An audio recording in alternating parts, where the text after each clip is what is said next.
자, 반갑습니다, 여러분. 요번에 배울 편은 무슨 과목이 돼요? 전기 기기라는 과목을 공부해 보도록 하겠습니다. 자, 전기 기기가 어떻게 공부해야 될까요?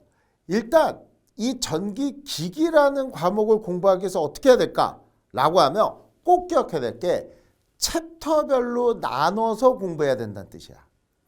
그리고 또 하나는 직육이라는 파트, 맨 앞에 시작하는 걸 되게 열심히 공부해야 돼요. 그 이유가 왜 그러냐면 여기서 나오는 모든 내용과 단어가 다 뒤에서 연결돼서 나옵니다.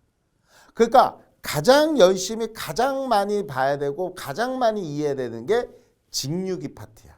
그러니까 이 부분에 대해서 어느 기기에 무엇을 물어보느냐, 공부를 그렇게 해야 돼. 자, 무슨 얘기냐면 전기 기기라는 거는 우리가 장으로 따지면 일장이 뭐냐? 그러면 직육이에요. 그쵸? 그럼 여러분 봐봐. 요게 직류래. 그러면 요 밑은 뭐겠어? 직류. 그러면 밑에는 교류. 이렇게 나눠지겠지. 그러면 여러분들 요 생각을 한번 해볼게. 직류, 교류? 이게 왜 이렇게 구별졌을까? 간단하죠. 우리가 옛날에 에디슨. 뭐를 했죠? 전구. 이렇게 얘기하는데 에디슨이 말 그대로 전기, 발전기, 전기, 전동기 모든 거에 대한 게 에디슨이야. 그러니까 결론적으로 따지면 우리는 최초에 사용한 전기가 뭐라고? 직류인 거야. 직류. 그러면 직류가 좋아, 나빠? 그러면 여러분들 어떻게 생각해요? 그래도 지금 우리나라가 쓰고 있는, 전 세계가 쓰고 있는 건 교류잖아. 그러면 교류가 좋은 거 아닐까? 라고 생각할 거 아니에요. 자, 그러면 우리 여기서 해볼게요. 직류를 갖고 모든 걸 쓸 수 있었을까, 없었을까? 있었단 얘기죠. 그때 당시에. 그러니까 우리는 직류 갖고 모든 게 가능했어. 근데 왜 교류를 선택했느냐? 이 얘기가 되는 거야. 그럴 때만 교류는 가장 좋은 장점이 있는 거야. 뭐? 변압이 가능한 거야. 변압이 가능한 거야. 그러니까 우리가 쉽게 해서 옛날에는 직류를 썼을 시기에는 직류 발전기를 써서 만든 전기를 변압이 안 돼. 조절이 안 된다고. 이해가요? 그럼 우리는 그걸 갖다가 쓸 수 있는 용량이 한정적이야. 그러다 보니까 설비는 무진장 많이 들어가야 되고, 돼요? 쓰는 거는 별로 못 쓰게 되는 거야. 근데 이거를 한 군데서 커다랗게 발전을 해서 보내주면서 나눠서 쓸 수 있게끔 용이하게 만든 게 교류인 거야. 자, 하나하나씩 챕터 나가면서 다시 설명할 겁니다. 자, 그러면 교류를 사용하는데 이제는 이게 또 구별이 되는 거야. 왜? 기계가, 우린 기계라니까, 기기. 그쵸? 기기를 하는데 발전기가 있고 전동기가 있는 거야. 우리는 지금 공부해야 될 게 뭐라고요? 발전기와 전동기를 공부하는 거야. 그러다 보니까 발전을 진짜 좋게 딱 우리가 원하는 일정한 주파수를 만들기 위해서 가장 최적화된 게 뭐냐? 그랬더니 우리가 회전기 중에서 가장 좋게 나온 게 바로 이장인 동기기가 있는 거야. 그러면 우리는 여기서 볼게요. 직류기도 직류 발전기와 직류 전동기를 쓰고 있었어요. 회전기야. 그러면 동기기도 동기 회전기야. 발전기와 전동기가 있는 거야. 그런데 우리가 주로 무조건 쓰는 건 동기 발전기가 기본이라는 얘기야. 발전을 했어. 그러면 우리는 교류를 쓴 가장 큰 이유가 뭐라고 그랬죠? 변압을 시켜야 돼. 됐어요? 변성을 시켜야 돼. 그러니까 우리는 요걸 갖다가 3장에서 뭐를 배우는 거야? 변압기를 배우는 거야. 얘는 정지형이야. 회전을 안 해. 근데 발전이 되는 거야. 나중에 이제 변압기 이론 때 얘기할 겁니다. 그러면 우리는 전기를 만드는 게 중요해? 산업용으로 쓰는 게 중요해? 산업용으로 쓰는 게 중요한 거야. 그러다 보니까 우리한테 가장 중요한 게 뭐가 나오는 거죠? 모터가 나오지. 근데 그거를 가장 편리하게 가장 사용하기 편하게 쓰이는 게 바로 사장인 유도기가 되는 거야. 그럼 얘는 회전기지. 그럼 얘도 마찬가지 유도 발전기가 있고 유도 전동기가 있는데 우리는 발전은 다 뭘로 한다고 그랬죠? 그러니까 얘는 할 필요가 있어 없어? 없지. 그러니까 우리는 얘가 메인이지. 그러니까 우리는 이 전동기만 시험 문제 나오는 거야. 그러면 이렇게 해서 직류와 교류의 기계를 공부했는데 자 여기서 이제 중요한 얘기가 나오죠. 그러면 결론적으로 얘기해 볼게. 직류 발전기 우리가 써 안 써? 써 안 써? 안 쓰잖아. 안 쓰잖아. 근데 여기서 중요한 게 하나 있네. 뭐죠? 지금 발전 설비에는 직류로 발전하는 게 있을까 없을까? 있지. 가장 대표적인 게 뭐야? 태양광.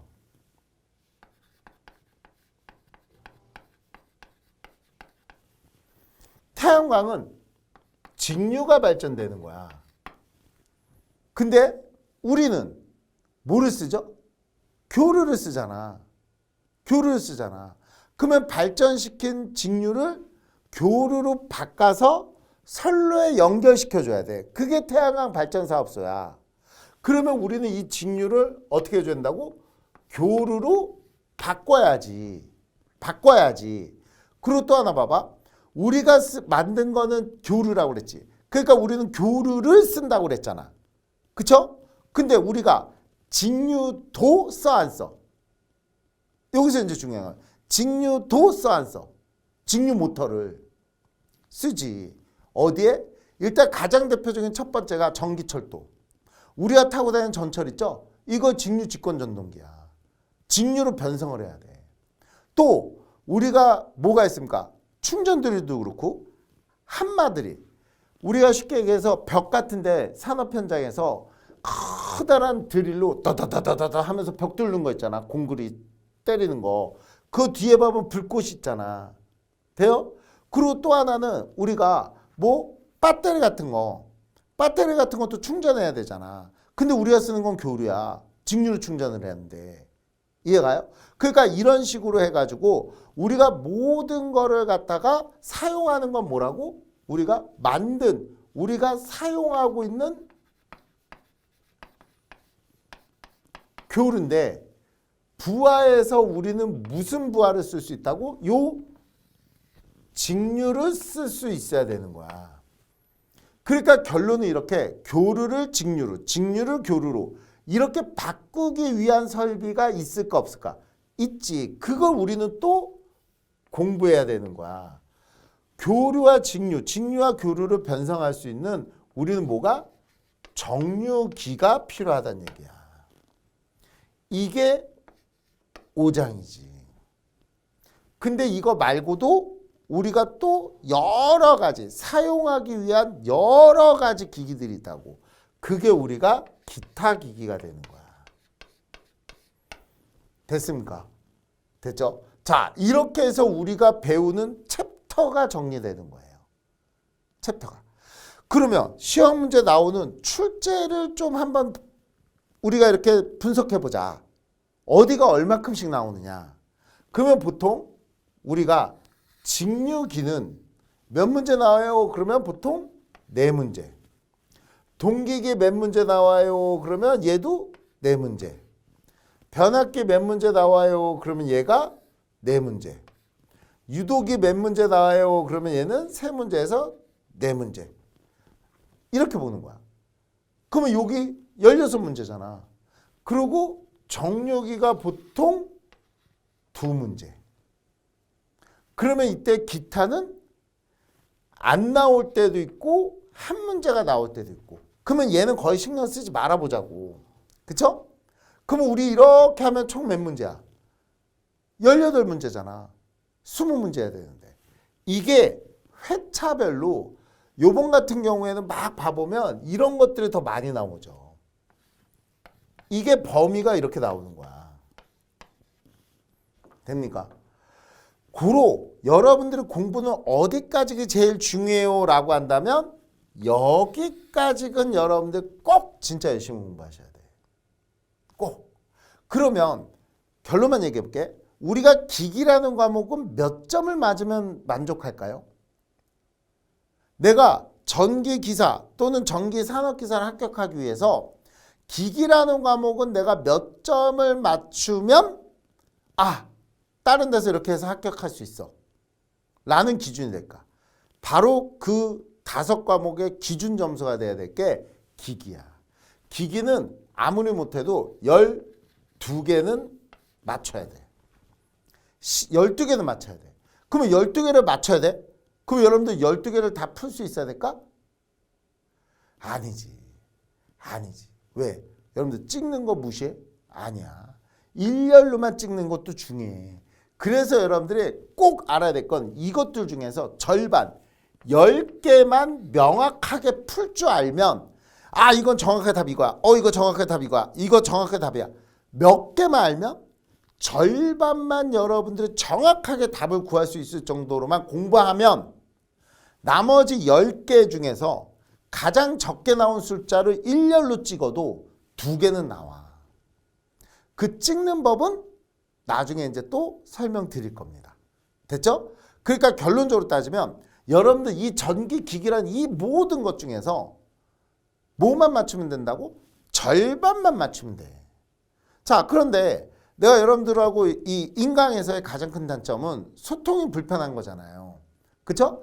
그러니까 저는 이 학원생들하고 소통을 해보면 보통 기기 같은 경우에는 적게 맞으면 11개. 그렇죠? 많이 맞으면 16개까지 맞아요. 합격한 친구들 봐보면. 이해가죠? 그러니까 보통 11개, 아무리 못해도 11개는 나와. 그리고 걔가 많이 나오는, 그러니까 평균적으로 몇 개 나와요? 라고 하면 보통 평균적으로는 14점 정도. 평균적으로는 14점 정도가 나옵니다. 하지만 여러분들이 만족해야 될 점수는 이것만 나오면 돼. 그러면 여기서 왜? 나머지 과목이 이제 편차했잖아. 말 그대로 전력하고 법규. 나 요번에 깜짝 놀랐잖아요. 왜? 우리 수강생들 이제 합격한 사람들 왔는데 스쩍 못 오면 그래요. 원장 선생님, 저 요번에 법규 다 맞았습니다. 자기야, 하나 틀렸어요. 이런 얘기를 하는 거야. 그러니까 깜짝 놀래긴 놀래죠. 법규요? 법규 못 맞힌 문제 나왔는데요? 못 맞힌 문제가 나왔는데요? 내가 이랬어. 그랬더니 운 좋게 찍어서 하나 맞았습니다. 만점된 거야. 그러니까 여러분들이 다 맞출 수 있는 문제는 사실상 안 나와요. 잘. 근데 만점을 맞았다라는 건 뭐냐면 찍어서 그게 운 좋게 맞은 거야. 그렇죠? 그렇듯이 기기라는 과목은 내가 이 20개의 문제 중에서 10개만 명확하게 내가 답을 찾을 수 있으면 됐죠? 나머지는 12점까지는 찍은 것까지 포함하면 나올 수가 있다. 그러면 이게 딱 합격 기준이잖아. 그러면 말 그대로 회로라든지 자기학이라든지 이런 게 조금 점수가 못 나왔다 하더라도 전력하고 법규에서 점수가 올라가면 합격 60점은 나오죠. 그쵸? 그러니까 여러분들 그 정도까지만 공부하시면 돼. 그러니까 얘가 점수가 좀 떨어져 버리면 나머지에서 조금 흔들려요. 점수가 합격 점수가 나오기 힘들어. 그리고 기기라는 과목이 쉬울까요? 어려울까요? 어려워요. 여러분들 쳐봐요. 인터넷 다 검색해보면 알잖아. 다 알잖아. 그리고 주변에다가 물어봐도 알잖아. 전기 쪽 하는 사람들. 기기 뭐 과락났어. 기기 어려워. 그쵸? 기기라는 과목이 쉬운 과목이 아닙니다. 그런데 제가 얘기했잖아. 우리는 공부를 하러 온 거야? 자격증 따러 왔어? 자격증을 따러 왔잖아. 그러면 내가 어떤 설명을 쭉 했을 때 이것만 외워 라고 하는 것만 공부하시면 돼. 됐죠? 그러면 그거 갖고 활용해서 하고 또 하나 미리 얘기 드리면 내가 얘기했죠. 밑도 끝도 없는 문제가 나올까 안 나올까? 나와. 이거 이런 문제를 내면 어떻게 라는 문제가 나와. 그러면 이거 어떻게 해야 돼? 간단하죠. 문답. 됐죠? 왜? 이 밑도 끝도 없는 거를 바꿔서 낼까? 다음에? 안 내. 만약에 바꿔서 내면 어차피 못 풀어. 다른 내용으로 나오게 되니까. 이해가요? 그러나 쉬운 문제들 있지. 쉬운 문제들은 숫자가 계속 밖에 나와. 숫자가. 그러니까 이런 쉬운 문제들. 왜? 이제 산업인력과학공단에서 동일 문제, 유사의 문제 못 내게 돼 있거든. 이해가? 그러니까 어떤 문제가 있으면 요즘 그래서 봐보면 관연도 문제랑 됐어요? 완전히 똑같은 신규 문제는 못 내게 돼 있어. 그러니까 뭐 숫자도 다 바꾸고 약간 툴도 바꾸고 이래야 돼요. 그래야지만 안 걸러져. 이해 가셨죠? 그러니까 여러분들 공부하실 때 너무 어려운 거는 하지 마. 그냥 답만 외우고 넘어가. 복불복이잖아. 그거 나와봤자 몇 문제 나와? 한두 문제야. 한두 문제. 그런데 쉬운 문제는 계속 반복적으로 많이 나와. 문제, 관연도 문제의 양이 달라. 그러니까 쉽고 간단한 것들 위주로 꼭 공부하고 중간 정도 것까지 내가 이제 문제 풀 때 얘기해 줄 거예요. 이런 거는 꼭 하시면 좋습니다. 이런 거 해보시는 게 좋아요. 라고 하는 것까지는 해야 돼. 근데 문답하세요. 라는 건 하지 마. 이해 갔죠? 자, 하나 더 얘기할게요. 그러면 우리는 비중을 볼게. 직류기는 요 네 문제가 나온다고 그랬는데 이 네 문제의 비중이 어떻게 될까? 라고 하면 두 문제 비중이야. 발전기도 중요하고 전동기도 중요해. 그러면 동계기는 발전기로만 쓰인다며요. 전동기는 잘 쓴다며요. 그래서 옛날에는 이게 세 문제 한 문제야. 무슨 뜻이냐면 옛날에는 발전기 문제가 거의 대부분이었어. 그러면 전동기는 무슨 뜻일까? 전동기를 한 문제 쓴대. 그러면 우리는 전동기는 아까 대부분이 유도기 쓴다며. 그러면은 이때는 동기 전동기는 잘 쓴다는 거 안 쓴다는 거야? 안 쓰는 거지. 그러면 안 쓰는 이유는 뭐죠? 단점이 있기 때문이잖아. 그래서 옛날에는 동기 발전기에 대해서 다 물어보다가 딱 그냥 물어보는 거야. 동기 전동기를 단점을 하나 물어보는 거야. 왜 안 쓰는데? 이거. 그러면 기동이 안 돼. 그러면 기동법이 들어가야 돼. 구조가 복잡해. 또 난조가 생겨. 그러면 난조를 방지하기 위한 대책이 들어가야 돼. 그러면 또 구조가 복잡해져. 그러면 가격이 비싸. 속도 조절도 어려워. 이런 단점이 있는 거야. 그런데 요즘은 이렇게 바뀌어. 이게 무슨 얘기야? 요즘은 동기 전동기를 많이 써요. 그게 뭔데? 대표적으로 얘기하는 게 리니어 모터. 그러면 그게 뭐예요? 그러면 여러분들 뭐 상호명 얘기해도 되나? L땡 냉장고 있잖아. 거기 봐보면 리니어 컴프레셔 채용했다고 그랬잖아. 그 리니어라는 개념이 얘야. 얘. 그러면은 그때 무슨 얘기 나죠? 효율이 엄청 좋아. 소음도 없어.